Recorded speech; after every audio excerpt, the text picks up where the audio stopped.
It was the kind of morning where the light came slow, damp gray and too quiet for a city that usually rattled itself awake. The school bus let out a sigh of brakes at the corner of Sycamore and Westmoreland just like it had every weekday for years. But that day there was no little backpack bouncing toward it. No quick kiss, no wave, no sound. And 19 years later, when I opened that envelope and saw her face in a college yearbook, same eyes, same smile, different name, I knew what the wind had been trying to tell me all along. Before I go any further, let me know where you're listening from, down in the comments, and tap like and subscribe if stories like this ever brushed close to your town or your own front door. Every click helps bring one more missing name back into the light.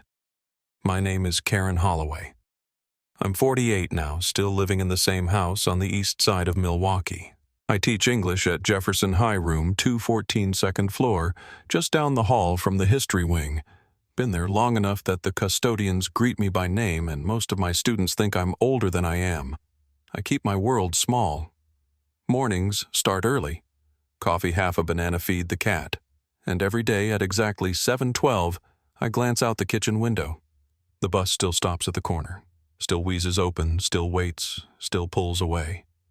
Emily used to stand right there. She was 7. Bright quiet, liked her routines. She had a strawberry birthmark behind her right ear, the kind you only noticed when you kissed her goodnight. Wore a pink backpack and a blue scarf with little white stars. I can still see her trying to tie it herself. Little fingers fumbling with the knot. We lived simple. Roger, my ex-husband, ran a hardware store back then. We had Friday night pizza Sunday walks a yard that always needed mowing. I kept things tidy. Calendars, lunches packed the night before, laundry folded straight out of the dryer. I believed in that kind of order. Still do, I guess. But there were signs. I know that now. That fall had been colder than usual, the kind that made your bones ache before October even hit. I'd started noticing strange cars on the street. Nothing sinister, just ones I didn't recognize. Parked too long. Lights on when they shouldn't be. One morning I found a folded piece of notebook paper on the sidewalk near our mailbox. It had been rained on and mostly smeared, but you could make out the word "sweetheart" written in pencil. I figured it was just a school kid's lost note. I threw it away. Looking back, there were other things. Emily mentioned once that the bus lady seemed different. I asked what she meant, but she just shrugged and went back to coloring. A week before everything changed, Mr. Landers, our next-door neighbor, said he saw a blue Honda parked near the corner 2 days in a row. Thought it might have been one of Roger's work friends. I didn't think much of it. I remember the night before. October 5th. Emily had drawn 3 butterflies, 1 big, 2 small. She labeled them "Me, Mommy, and Daddy." We put it on the fridge. She asked me to read her a chapter of Charlotte's Web before bed. I did. She fell asleep halfway through. The next morning I made her toast with cinnamon sugar.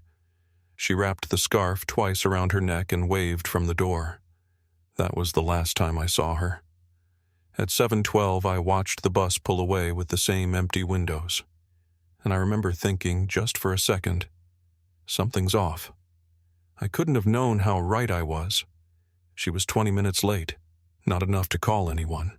Not at that age. But I felt it before I knew it. Something had shifted. The bus driver said she hadn't been at the stop. Said the corner was empty when he pulled up. I told him that wasn't possible. I saw her walk out the door at 7:04, same time as always. She never missed. Not once. I drove to the school myself. The secretary checked the roster, then the attendance. "No, ma'am," she said gently. "Emily didn't check in today." I stood there a moment like I hadn't heard her right. My body was moving before my mind caught up. I checked the nurse's office. The library, walked the halls. A teacher recognized me and asked if I needed help. I must have looked strange, still holding my keys scarf, half unwrapped eyes scanning faces like one might turn and smile and fix everything. But none of them were Emily. By 9:20 I was at the precinct. I still remember the color of the chair and the front lobby blue vinyl torn at the seam. The officer at the desk asked if I was sure it had been long enough to file a report. "Sometimes kids hide," he said. "Maybe she ran off to a friend's." I told him she was 7. She didn't run off. She barely crossed the street without holding someone's hand. They took down the details. Her name, hair color, birthmark, pink backpack with a stitched white daisy on the top flap, the scarf, what she'd eaten for breakfast. I gave them everything. Then they asked about her home life as if that might explain it. I kept my voice level. "We're not perfect, but she's loved. She's safe. She's never once given us trouble." They nodded, but I could see it in their eyes. That look people get when they think something must have gone wrong inside your house. Roger showed up around 10. Someone from the station had called him at work. He still had his apron on from the hardware store. We sat beside each other without speaking. His knee bounced. Mine didn't move. They brought in a detective, Paul Jensen. I didn't know his name then, but I wouldn't forget it after that day. He was calm, older, already gray at the temples, which made me trust him more for reasons I couldn't explain. He asked smart questions. Asked about neighbors, routines, changes in behavior. I told him everything. We hadn't noticed anyone strange, no custody disputes, no recent arguments. She'd been quiet lately, but not withdrawn. Just herself. Just Emily. By noon, they had officers canvassing the neighborhood. They called it a precaution. I called it the start of something I couldn't take back. I walked the block again from our house to the bus stop and back. Nothing looked wrong. No signs of a struggle. The sidewalk was just sidewalk. There was a slight oil stain near the curb from someone's leaky sedan. A discarded juice box, leaves starting to pile near the sewer grate. But no scarf, no backpack, no Emily. We knocked on doors. Mr. Landers said he hadn't seen anything that morning. A woman 2 houses over mentioned a car idling at the intersection. Said she thought it was a parent waiting to drop off a child. She hadn't gotten a good look. Just blue, maybe gray. Honda or Toyota. Could have been anything. But it was the only thread we had. By that evening, they called in volunteers. People I hadn't spoken to in years showed up with flashlights and folding chairs. Roger's sister flew in from Minnesota. My best friend Becky made soup and sat with me while others searched. I didn't eat. I couldn't. I remember the way the living room looked lamplight too warm. Couch cushions still fluffed from the night before. The pink butterfly drawing still on the fridge. I stood in the hallway and looked into a room. Everything in its place. Dolls on the shelf, crayons in their box, her favorite book half open on the desk. It felt like a set. Like if I stepped inside, something would break. So I stayed in the doorway. They kept asking about Emily's mood the past few weeks. Had she been afraid of anyone? Had she talked about strangers? Had she acted strange? But there was nothing. I would have noticed. I kept track of everything back then. On October 3rd, she brought home a spelling worksheet. I kept it. October 4th, she asked if we could carve pumpkins early this year. We'd planned to go that weekend. I told her I'd pick up some from the grocery on Friday. That Friday never came. Jensen came by the house around 10 p.m. that night. His voice was softer now. "We're doing everything we can," he said. He asked if we had any recent family photos, anything that showed her clearly. I pulled out a stack from the drawer beneath the TV. Birthday parties, school pictures. One from the zoo that summer, she had her face painted like a tiger, arms wrapped tight around my waist. He took copies, promised they'd be circulated first thing in the morning. Around midnight, the rain started. Not a drizzle. A heavy, punishing kind of rain that made the gutters overflow. I remember lying on the couch listening to it hit the glass and feeling like the whole world was closing in. I had the lamp on low. I hadn't changed out of my clothes. The scarf was still draped on the banister. I kept staring at the door. like maybe she'd walk back in. Cold, wet, confused, but safe. My eyes burned from staying open so long. The next few days blurred. Press conferences, flyers, a line of cars circling the block. They brought in dogs' helicopters. News trucks parked up the road, the house filled with casseroles and people whispering in corners. One woman hugged me so long I forgot her name. Another asked if we had life insurance. I stopped answering the door. We recorded a statement on the local news. Roger did most of the talking. I tried to say her name, but it cracked when I did so. I just nodded. And then, too fast and too soon, the world moved on. The flyers got taken down. The volunteers stopped coming. People had lives to return to. We didn't. Weeks turned to months. The tips dried up. The case, they said, had gone cold. But not for me. I kept Emily's scarf in my coat pocket all winter, held it whenever the silence got too loud. Some nights I sat in her room and read aloud, just in case. I never stopped checking, never stopped looking, but it was like she'd been lifted right out of the world, no trace left behind. Then 19 years later, I opened my mailbox and found an envelope. No return address. Inside a single printed page from a college yearbook. A photo of a girl with auburn hair, hazel eyes, and a dimple when she smiled. She looked just like Emily. Same eyes, same mouth, same birthmark behind the ear. But the name underneath didn't match. It read, Madison Carter. And in the top corner, written in shaky ink on a Post-it note, were 4 words I hadn't heard in almost 2 decades. You were right. She's alive. I didn't call the police right away. I thought about it. I had the photo, the yearbook page, the note, but something in me knew they wouldn't treat it like I would. 19 years is a long time. Too long for certainty. I'd seen what happened when I called before. They spoke kindly, but underneath there was always a quiet shrug. The kind that said the world had kept turning even if mine hadn't. So I sat there with the page in my lap, reading that name again and again, Madison Carter. Hazel eyes, auburn hair, dimple on the left cheek. And just below the image, a program listing sociology, Honors University of Illinois at Chicago, class of 2024. The locket around my neck felt heavier somehow. I held it in one hand and whispered Emily's name like a question.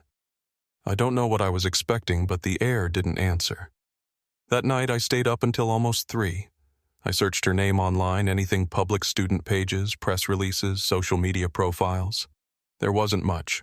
No birthday posts, no photos from high school, nothing older than 2 years back. Like she'd just appeared. I clicked through what I could find, squinting at every detail. One blurry group photo caught my attention, a volunteer event on campus. A young woman in the back row turned halfway wearing a small silver charm on her backpack. A butterfly. Not just any butterfly. The same shape, same size, same wings as the brooch Emily wore the morning she disappeared. I'd had it custom made. Ordered from a little artisan shop in town. I thought it was lost. But there it was, hanging from a zipper on a bag in a campus photo taken 3 weeks ago. The next morning, I called in sick for the first time in 7 years. I packed a tote bag with the photo, a printout of that campus, shot a small notebook I kept for dreams and thoughts I couldn't explain, and I drove south, 3 hours to Chicago. I hadn't been to a college campus in decades. I remember walking across the main quad, feeling out of place, watching students pass me in sweatshirts and earbuds and laughter. They had no idea I was there to find my daughter. I walked straight to the admissions office. I didn't have a plan, not really. Just the weight of that photo and a need to see something, hear something that would make it real. The receptionist at the desk couldn't have been more than 20. She wore chipped blue polish on her nails and looked up at me like I was lost. I told her I needed to speak to someone about student records. She gave a tight smile and said they didn't release personal information without documentation. I expected that, but I leaned forward a little and said, This might involve a missing persons case, a long-term one. That changed her posture. She made a call, then waved me toward a back hallway. I was led to a small office with windows facing the parking lot. A woman introduced herself as Dr. Leona Vasquez, head of student affairs. Early 60s firm, handshake eyes that had seen a lot. I handed her the photo without saying anything. She looked at it for a long time, then nodded. "Yes," she said. "That's Madison Carter. Sociology. Transferred here sophomore year. I asked if she had any family on record." She hesitated. She listed a guardian, Linda Carter. Signed enrollment papers remotely. We've never met her in person. That name stuck. I asked if Madison ever talked about her parents. Dr. Vasquez shook her head. Not once. Always said she didn't remember much before age 10. Seemed bright but quiet. Kept to herself. She leaned back then, her voice a little lower. "I can't give you access to her file, but I'll tell you this something about her background always felt incomplete." After I left the office, I sat in a small cafe across the street and ordered a cup of tea I didn't touch. I stared at the photo again, then down at the name written below it. Madison. It didn't feel like a name she chose. It felt assigned. Built. I opened my notebook and jotted down dates. Emily disappeared October 6th, 2005. Madison enrolled October 6, 2020. 15 years to the day. I circled it twice. Coincidence or ritual? Either way, it wasn't an accident. 3 days later, another envelope arrived on my doorstep. No return address. Inside was a cassette tape. No label, no note. Just the letters M faded on the spine. I hadn't used a tape player in years. I found the old one in the attic, dusted it off, held my breath. It took a few tries, but it played. Static first, then a voice. A girl's voice, faint and trembling. "Mommy, I'm scared." The lady said not to talk loud. She said you wouldn't come. "But I know you will.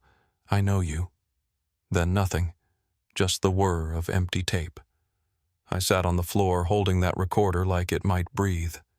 I played it again. Then again. I knew that voice. Every note, every crack. Whether it was real or someone meant it to sound like her, it was Emily.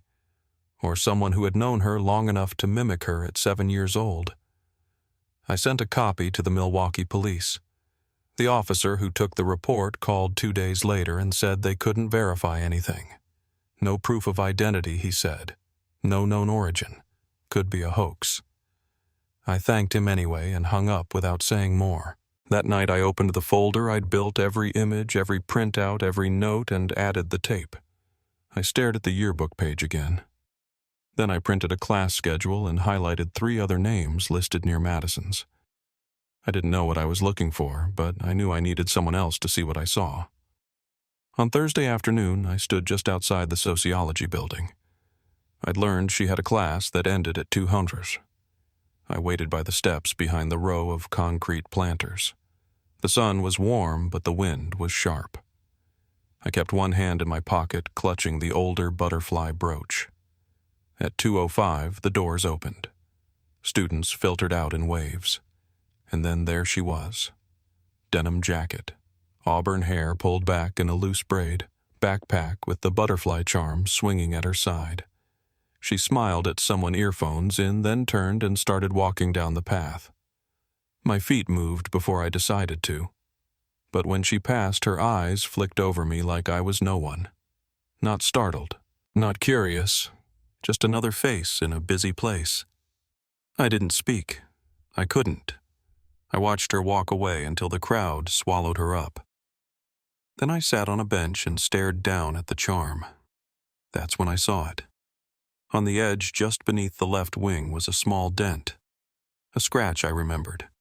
Emily had dropped the original brooch on pavement once outside a gas station. I'd been upset. She'd cried. I kept it anyway. It was still in her jewelry box up in the attic, and now somehow the same mark was on this one.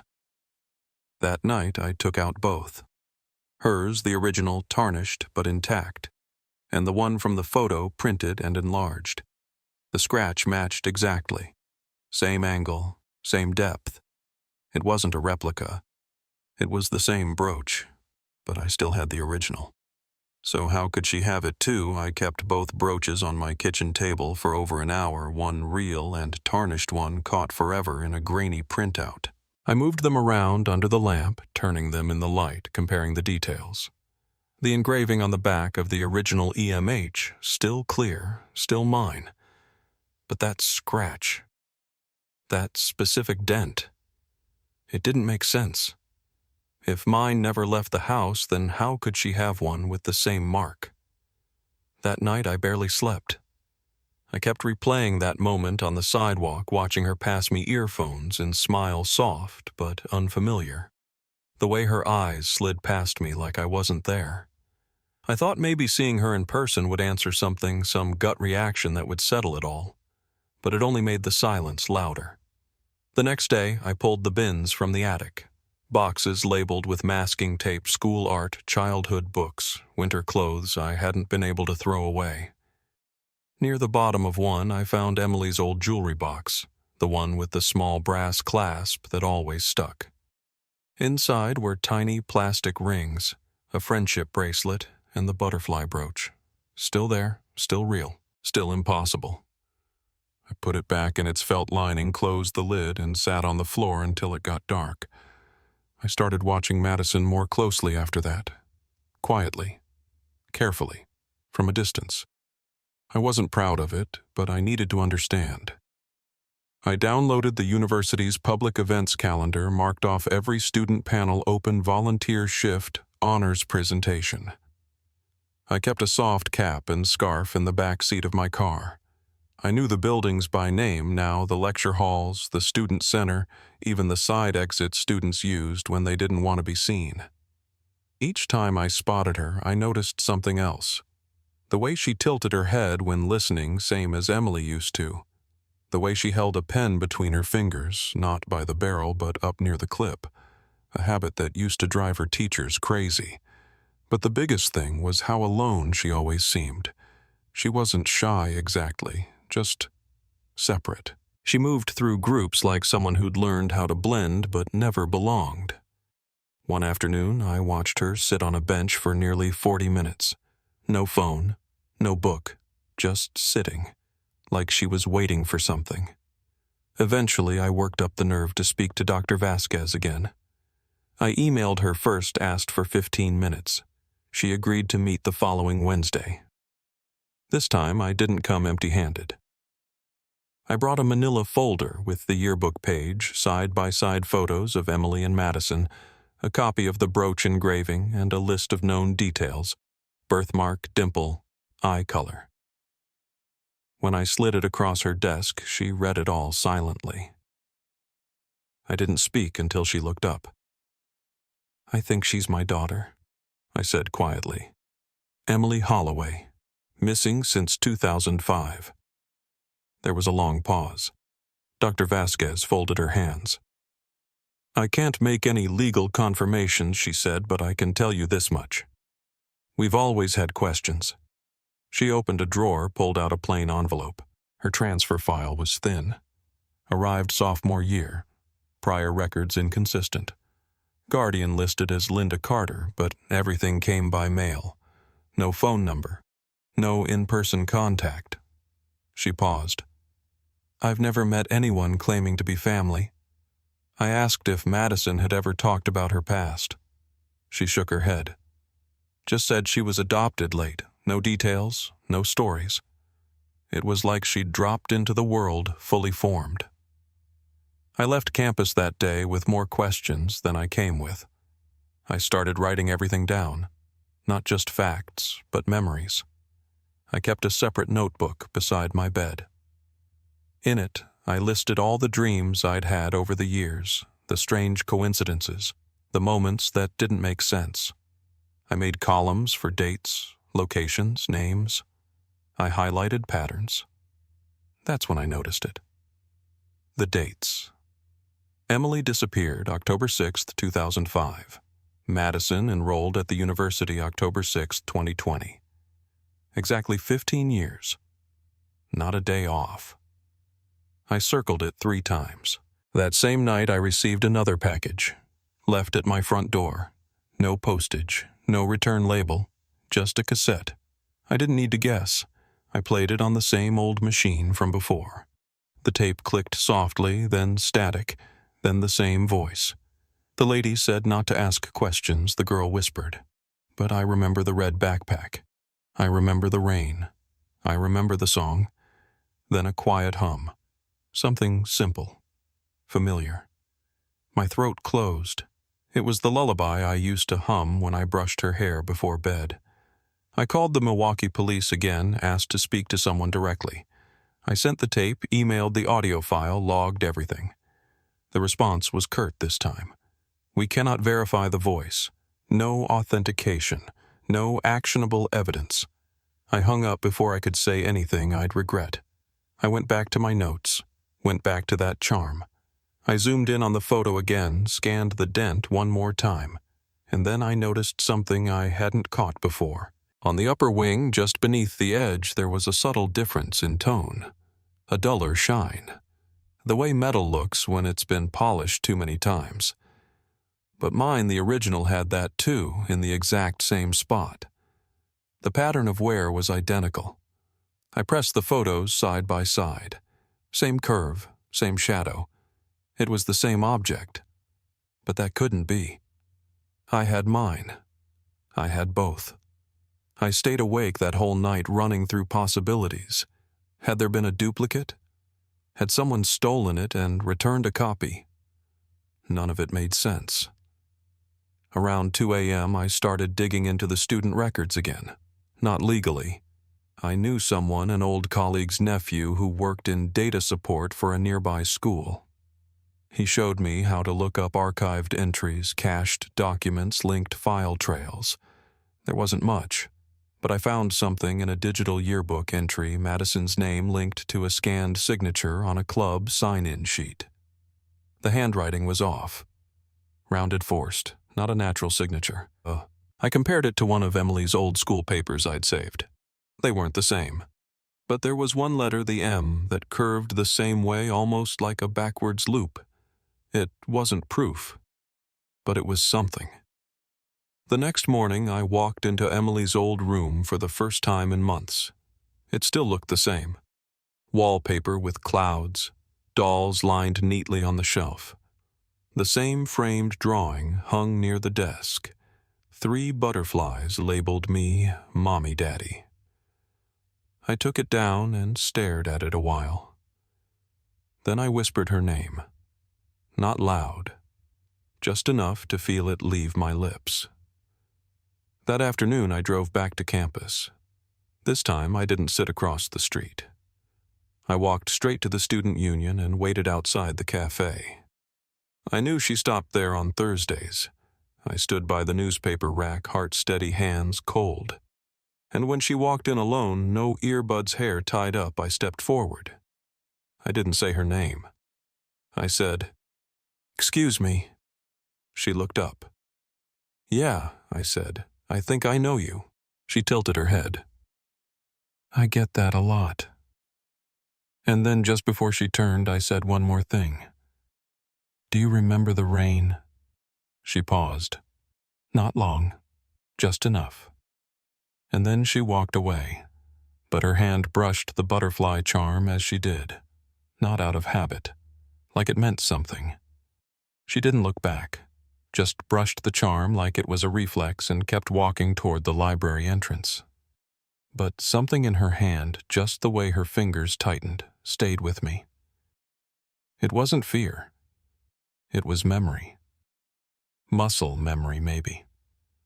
A signal the brain hadn't caught up to yet. I stood there a while longer holding the folder I hadn't even opened. I'd planned to show her the photo, the original brooch, maybe even the tape if I could find the right words. But when the moment came, I couldn't move fast enough. And honestly, part of me didn't want to rush it. If she really was Emily, and if someone had told her for years that she came from something else, then this wasn't going to be undone in one conversation on a Thursday afternoon. I went home and pulled the attic bin down again, The brooch was still there, just as it always had been. Worn, scratched, familiar. I set it beside the printed photo I'd been carrying in my purse. It was time to stop guessing. I needed someone who had known the case from the start, someone who might still care. I hadn't spoken to Detective Jensen in over a decade. I found his name in an old folder tucked behind Emily's school records back when I used to keep everything in labeled envelopes. Paul Jensen. Retired. Last known address outside of Rhinelander.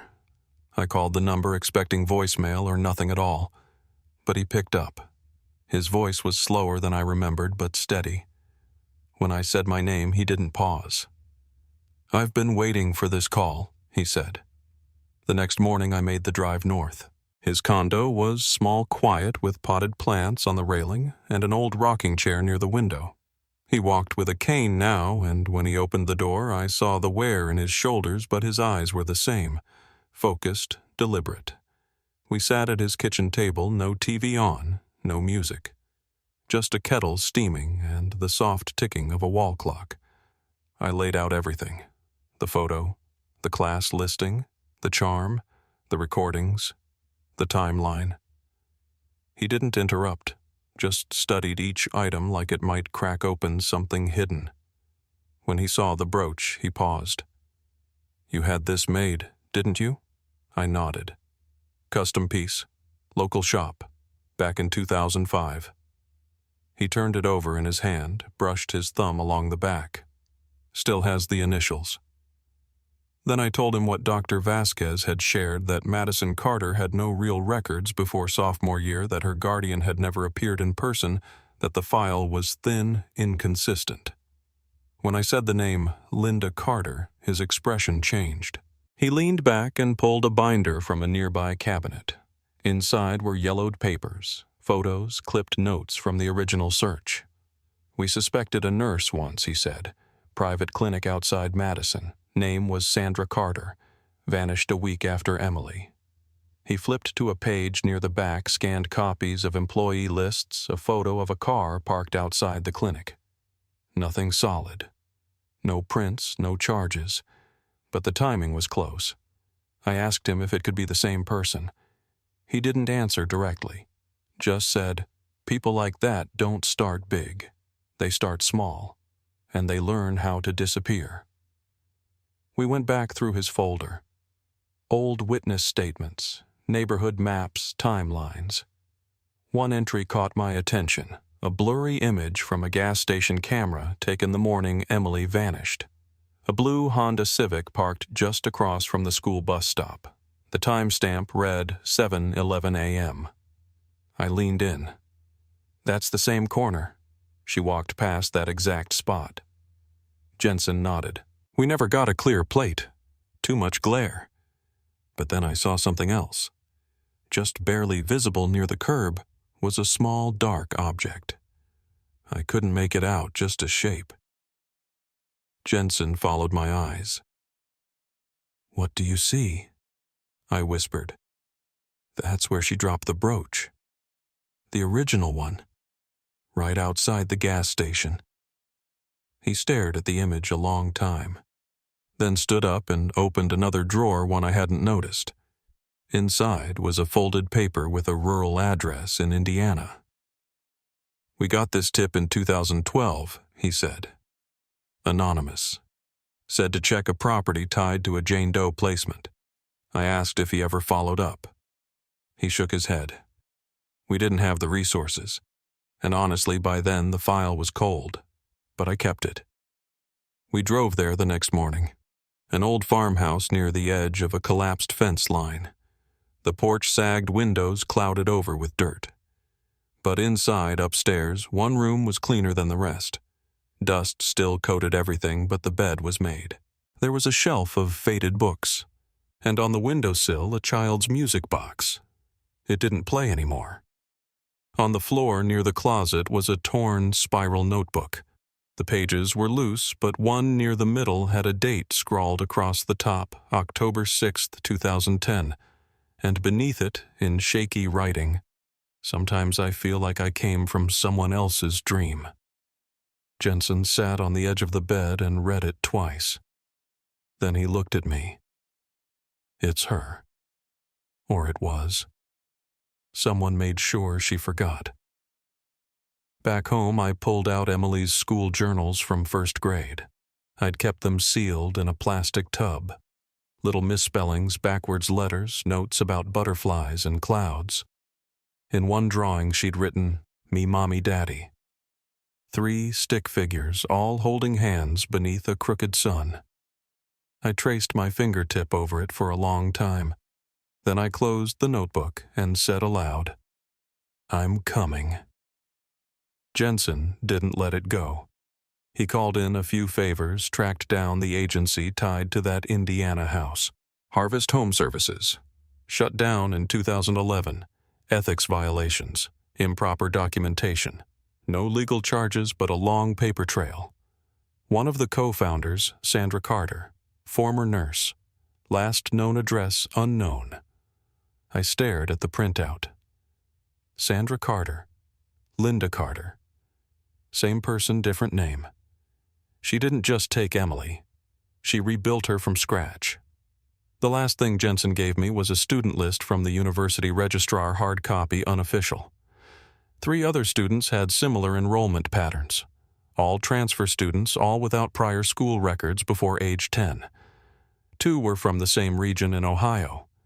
One had a guardian listed as Margaret Dawes. I didn't recognize the name. Yet. But Jensen circled it. She's not a student. She's staff. Works archives. My stomach dropped.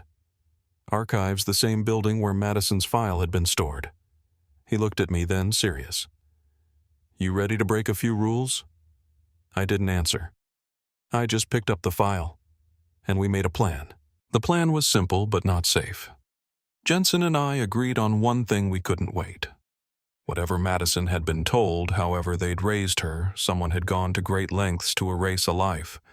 And if they'd done it once, they could do it again. The archive building closed at 10. According to the campus map, the side entrance near the freight elevator didn't lock from the inside. I watched it for 3 nights in a row, same routine. One staff member stayed late, lights off by 9:45, parking lot empty by 10:05. I memorized her walk, the way she paused to lock the outer doors. I checked for cameras, counted steps. I kept the old butterfly brooch in my coat pocket like a compass, as if it might pull me toward the truth.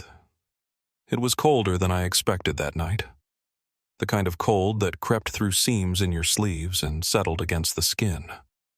I wore dark jeans, gloves, a hat that covered most of my face. I left my car in the faculty lot and walked 2 blocks in. My heart wasn't racing, not the way I thought it would.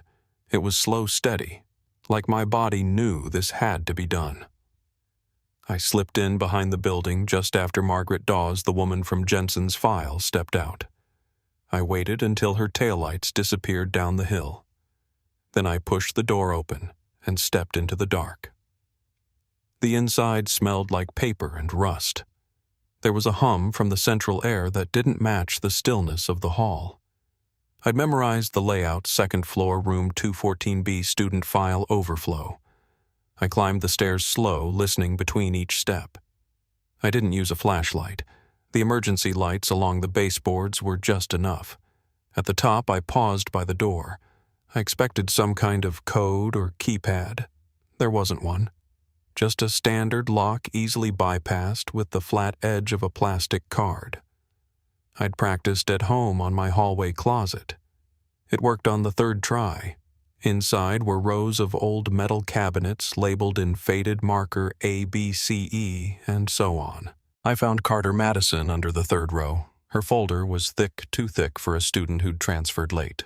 Inside were 2 birth certificates, both different. One from Illinois, one from Oregon. Vaccination records with mismatched clinic stamps. A letter of guardianship from Linda Carter, signed in 2016 but notarized by someone whose credentials had expired in 2014. It wasn't just inconsistent. It was built wrong. Manufactured. At the back of the file was a form I'd never seen before, issued by a private foster agency in Ohio. I read it twice to be sure. It referenced a female minor approximate age 12, no fingerprints on record, no prior history labeled Jane Doe. Date, October 2010. The notes said she was delivered to a verified guardian at a rural address. I didn't need to look it up. I already knew it was the house Jensen and I had visited. I sat on the floor and tried to breathe. I don't know how long I stayed like that, just staring at the last page. This was her. She hadn't just been taken, she'd been erased, given a new name, a new life, no record of what came before, no family, no home, no mother. I folded the page carefully and placed it into the manila folder I'd brought with me. I took nothing else. The brooch was still in my pocket. My fingers wrapped around it tight as I stepped back into the hallway. The walk out felt longer. Every sound echoed. I didn't hear footsteps, but I kept thinking I might. I made it out the side door, down the service steps, back through the lot. My hands shook when I turned the ignition key. The next morning, I met Jensen at a diner just off the highway. He read the page in silence, jaw tight, eyes low. When he finally spoke, his voice was hoarse. They didn't just move her. They scrubbed her clean. He flipped back to the top. Harvest Home Services. That's our key. He leaned back in the booth and rubbed his eyes. We always thought it was a one-off, a single act. But this is infrastructure. This is designed. Back at home, I didn't go inside right away. I sat in the car and watched the leaves blow across the driveway. For a minute, I felt like I was watching someone else's life. A woman who still lived in the same house, still kept a child's bedroom untouched, still whispered bedtime stories to an empty room. I closed my eyes and said her name. Not Madison. Emily. My daughter. The next day, I went back to campus. I didn't hide this time. I waited outside the sociology building until her class let out. When she stepped through the doors, I moved forward slow. I said her name, Madison, and she turned. Yes. Her voice was even, polite. She didn't recognize me. I asked her gently if she remembered anything from before she was 10, if there were pieces that didn't add up. She hesitated. Said she was adopted late. Said her aunt raised her after her parents died in a crash. That's what she'd always been told. But then she added something else. I don't remember it. Not really, just sounds. Dreams. I asked what kind of dreams. She paused, glanced over my shoulder. Rain, she said. Sometimes a red backpack. But I don't know why. I reached into my tote and pulled out the brooch. Not the photo. The real one. She stared at it, then at the one clipped to her own zipper. Her hand moved up instinctively. 2 identical charms, one worn, one newer, both impossibly real. Her voice dropped to a whisper. I don't understand. I said nothing at first. Then carefully I told her, You wore this the day you disappeared. It was made for you, engraved with your initials. She didn't move. My aunt gave me this, she said. She told me it was a gift from when I was young. I asked if she ever saw a birth certificate, medical files, anything that proved her story. She blinked. No. I guess not. She looked down again. Her voice was quiet. What are you saying? I said I think you're my daughter. Your name is Emily. You went missing when you were 7. You were never found because they buried your past. She didn't scream. She didn't run. She just stood there. For 10, maybe 12 seconds. Completely still. Then she said, I need time. I nodded. Of course.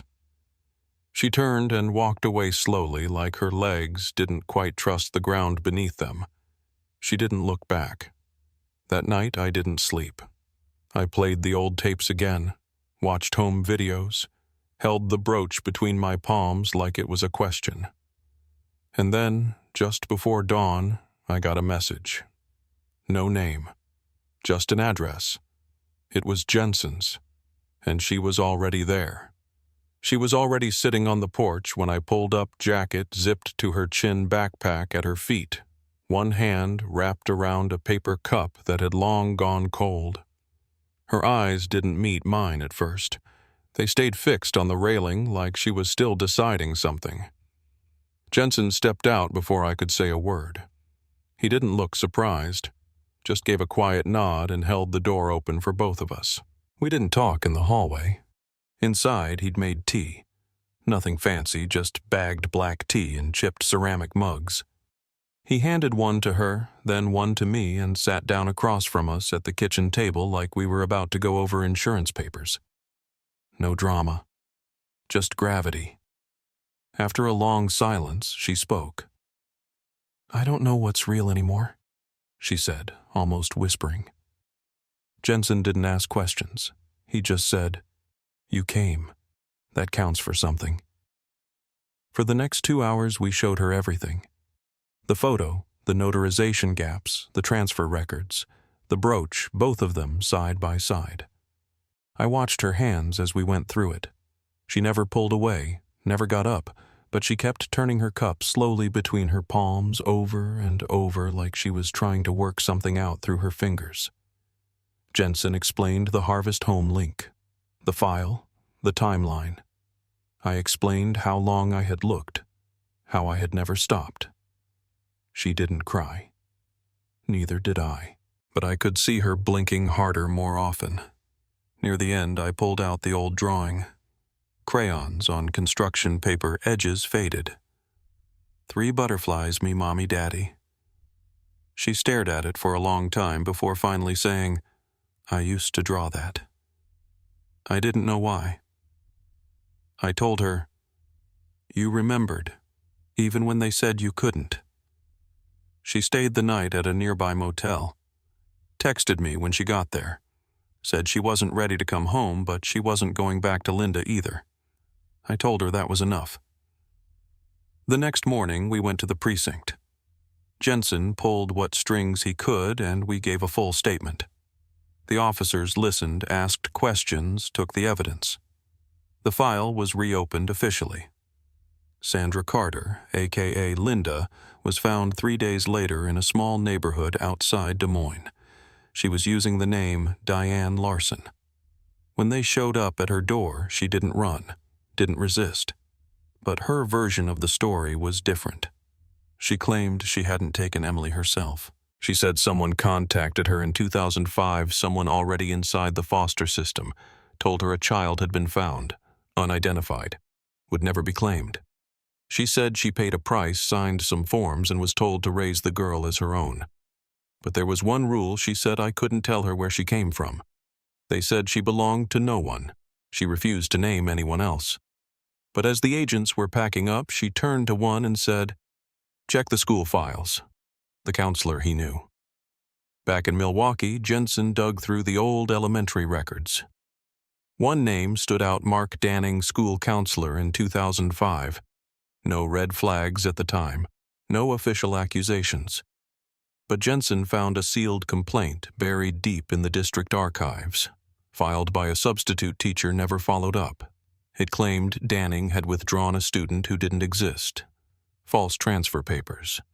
The details were vague. But then Jensen found the form dated October 6, 2005. Withdrawal of Emily Holloway. Signed by Danning. Countersigned by Sandra Carter. I held the paper in my hands and felt the weight of it settle into my chest. That was the mechanism. The paperwork. That's how they made her vanish without a trace.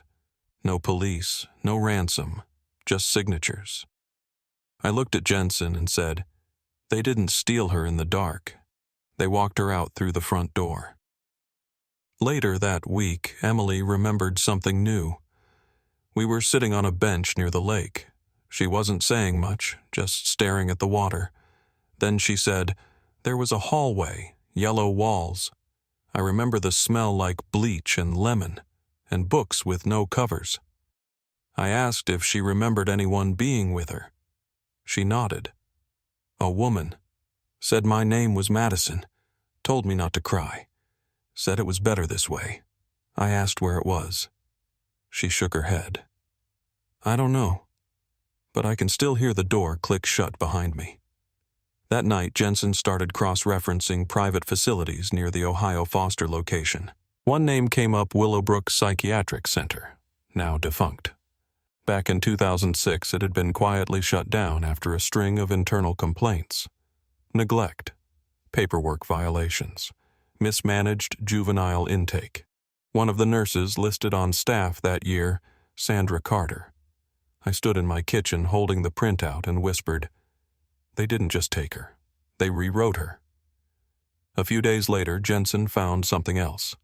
A letter left on his doorstep, no envelope, typed unsigned.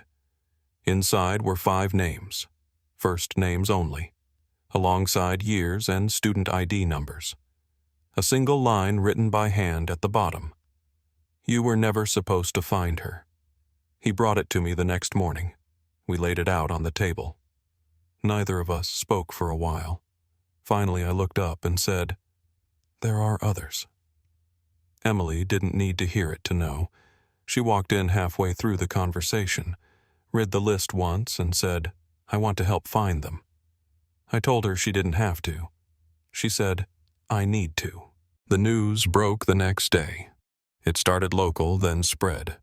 Woman discovers missing daughter in college yearbook 19 years later. Then another headline. New questions raised over foster records, missing children, and falsified identities. Interviews were requested. We agreed to one, then stopped. Some things we kept for ourselves. But one truth we made sure got out. This wasn't one case. This was a pattern. Sandra Linda Diane. She vanished again.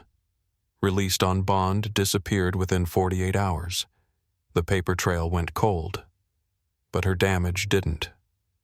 Emily started therapy. She also started writing letters to herself, to the girl she used to be. Some she gave to Jensen, others she kept in a drawer. One of them ended with this line, "I am not what they made me forget. I am what I choose to remember." She folded it and placed it inside the hollow of the brooch. The original one, I helped her pin it to her new backpack. And for the first time since she was 7, she didn't flinch when the rain started to fall. The day the first name came back confirmed was gray. Not stormy, just still and low-lit, like the sky hadn't decided whether to break or not. Emily had taken to walking in the mornings, no headphones, just motion. She said it helped. I'd been drinking too much coffee by then, pacing through articles and court filings with a kind of restlessness I couldn't explain. Jensen called around 10. He didn't say anything at first, just let the silence sit a few seconds longer than it should have. Then, we got one. Carly Jordan. Real name Allison May. The name didn't land right away. I had to look back at the list 5th line down.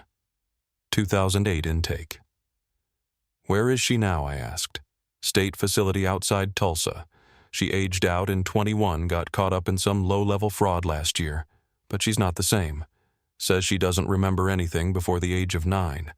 But she draws B's, over and over, like something imprinted. Her foster file is sealed. We're working on it. I didn't say anything back. There wasn't anything to say yet. The second came a week later. Male. Jonah Mitchell. Now going by Nick Reeves. He'd been adopted through a private intermediary that no longer exists. Claimed his first memory was waking up in a house with different rules. No last names, no birthdays. He remembered a bell, though, one that rang at dinner. Loud and sharp. It made his ears ring. I passed his information along to a contact in family services. They said it matched an old complaint from a temporary guardian who'd only had him 2 weeks in 2010. Said he'd flinch every time someone knocked on a door. Said he didn't know his own age. We started a spreadsheet, just the 3 of us. Emily Jensen and me. 5 names. 5 lines. We kept it on a shared drive password, protected no labels that would make it obvious. Each entry had 3 columns, given name, taken name, traces. I don't know why we picked that word. Traces. But it stuck. Traces became our shorthand for the parts that survived the patterns, the dreams, the things they couldn't scrub out. Emily's was butterflies. Carly's was bees. Jonah's was bells. The list was growing, even if the confirmations were slow. By then, media had started pulling away. Other cases, new outrages. The noise moved on. But something else was happening too quietly.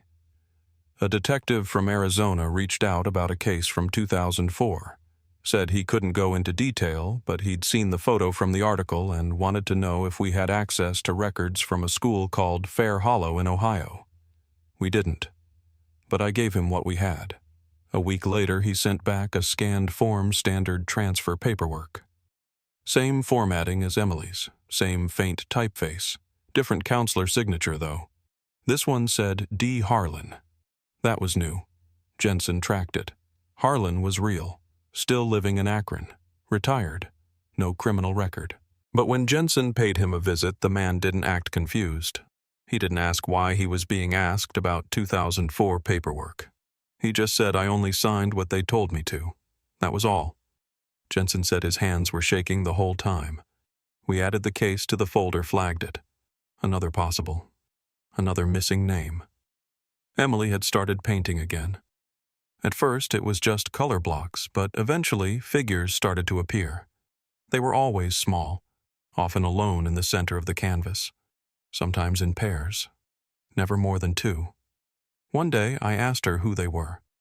She said, people I might have known. I asked if she remembered their names. She shook her head and said, not yet. It wasn't long before someone pushed back. A man showed up at Jensen's house just after midnight. No vehicle nearby, no phone. Just knocked twice and waited. Jensen didn't open the door, but the security footage showed everything. Mid-40s beard, dark jacket, no logos. The man didn't try to break in. He just left a file on the porch and walked away. Inside were photos. 4 children. 3 girls, 1 boy. A sticky note clipped to the last page, 1999. Missouri. Start here. No signature. No contact. We scanned the images, reverse searched, cross-referenced against missing persons. Nothing matched right away. But Emily stared at the second girl for a long time. She said her name started with a G, I think. Maybe Grace. That was all she had.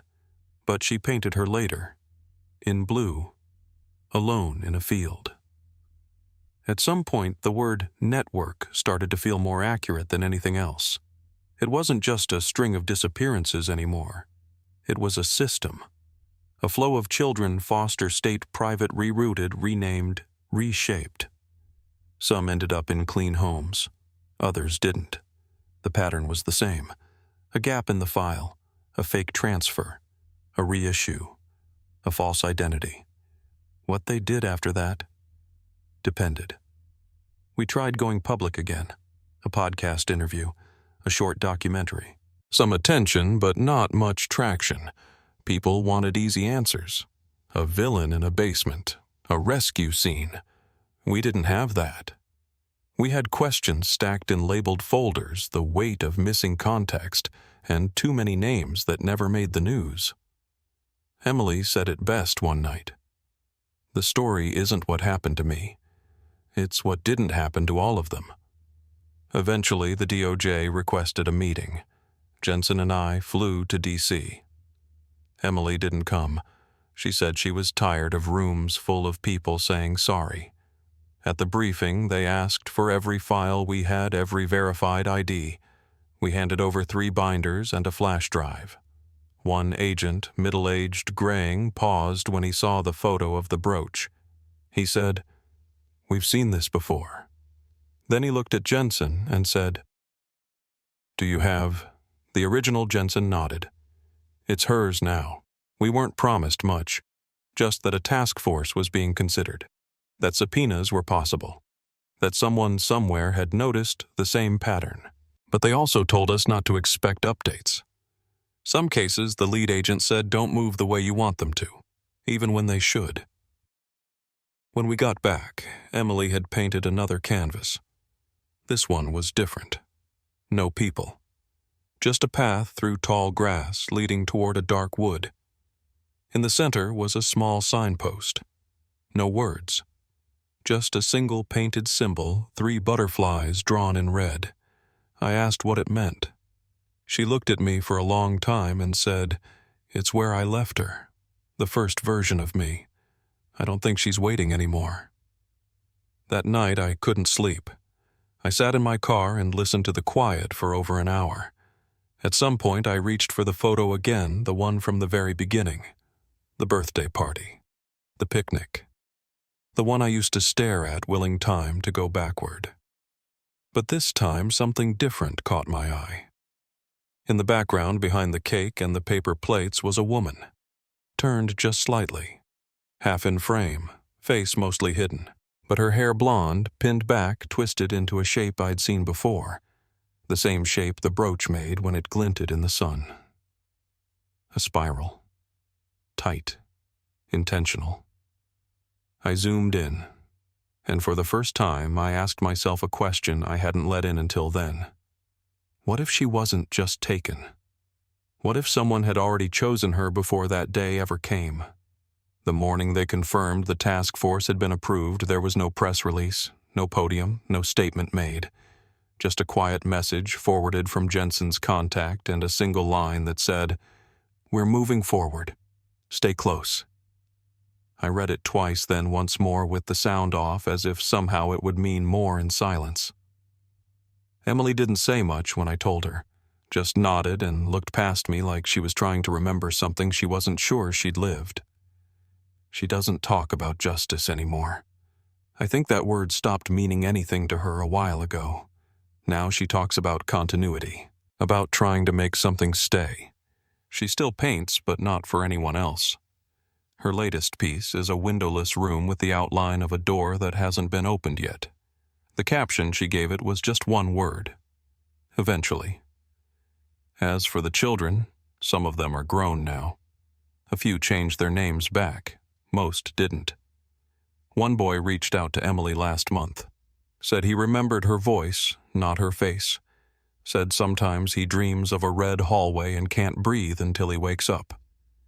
Another girl, Carly, sent a letter with no return address. Inside was a sketch of 3 bees and a single sentence: "I found someone who believed me." I keep that one in my desk drawer. The photos are still there too. I look at them more than I should.